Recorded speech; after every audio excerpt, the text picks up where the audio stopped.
Alright guys, this is Phoenix, and I'm going to be going over some of the information that we saw from E3 2011. I'm going to be covering the Nintendo and the EA press conferences that we had. First off, we're going to do the EA. We'll have a separate video for Nintendo. With EA, we got to see a couple of really new, nice demos and trailers. First off was Mass Effect 3. Um, the game was designed as a trilogy, so obviously now we're in the third part. All of the choices and decisions that you've made from the first and the second game will translate over into the third one, and inevitably let you know what happens with the remainder of humanity as you battle for that. That game is due out on March 6th, 2011, so look for that as a next year release. EA had mentioned a new website that they've got up. It's called Origin.com. Apparently, it's powered by EA. It's going to have some new and exclusive content on there versus each developer's web page for their particular games. We had a chance to see Need for Speed: The Run. It's a new Need for Speed series that they're launching. This one, they're utilizing the entire United States rather than just an individual city or an individual area of the country.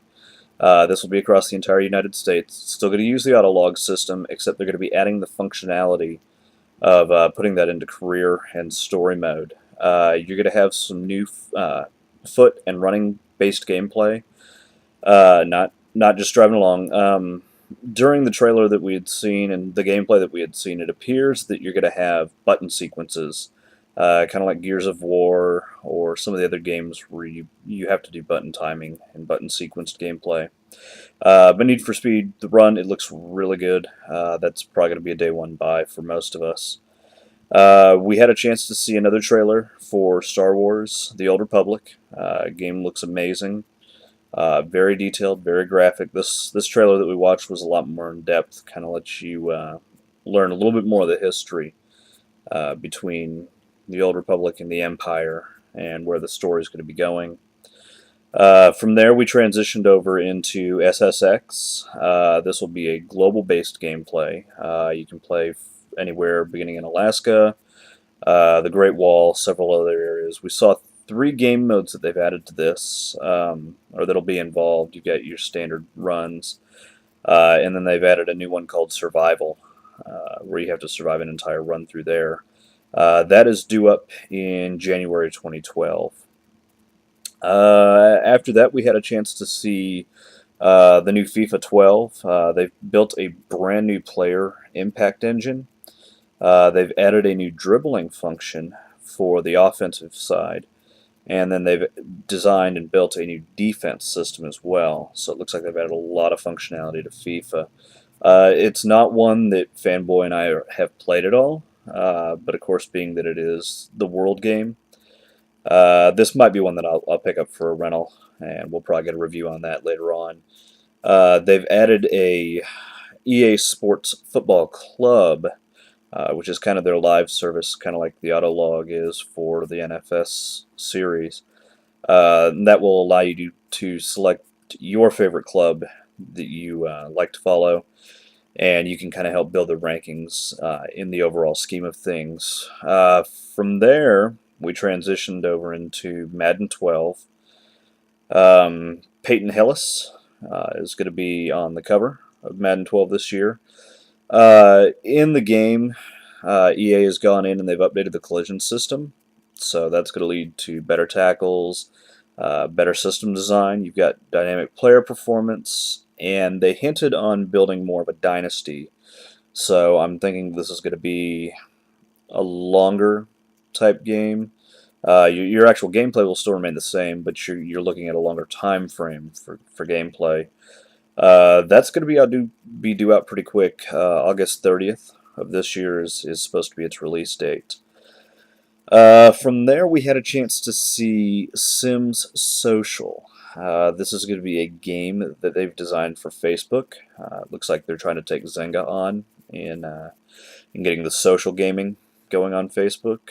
Looks like you're going to have the ability to interact with your friends, put them into the game, or possibly build your own characters to play with. They didn't have a whole lot of detail, not a whole lot as far as a potential release date.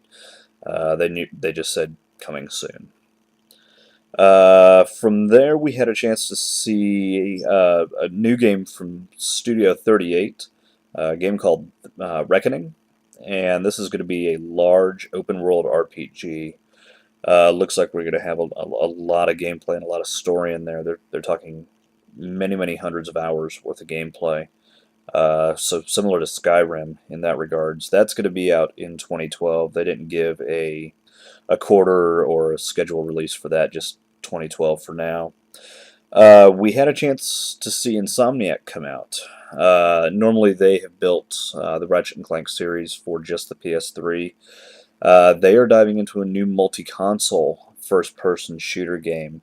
Overstrike is kind of built around a four-person team, each being a specialist. The humor in the trailer was fantastic. This is going to be a game to look forward to next year. They did not give us a release date, so that's one to take a look at. And then to finish everything off, kind of what we knew would be the case, they showed us the Battlefield 3 trailer, talked about that, and gave us a live demo. Game is due out October 25th of this year, with a multiplayer beta in September. So that's going to be looking forward to. It's built on the new Frostbite 2 engine. You're going to have bigger environments, better audio, better lighting, bigger maps.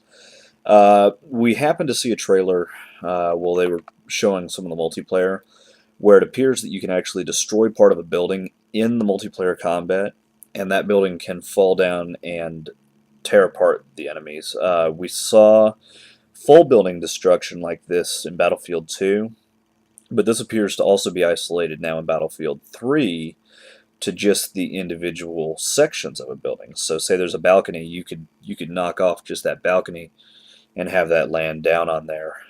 So all in all, EA had a very nice presentation for 2011 this year. They showed everything that we wanted to see. It would be nice if they had a little bit more on the release dates, but not a big kill there. And we are definitely looking forward to Battlefield 3 when that releases. So stay tuned. We'll have more information for you guys as it comes along, and we'll be sure to pass it along. Until then, play on.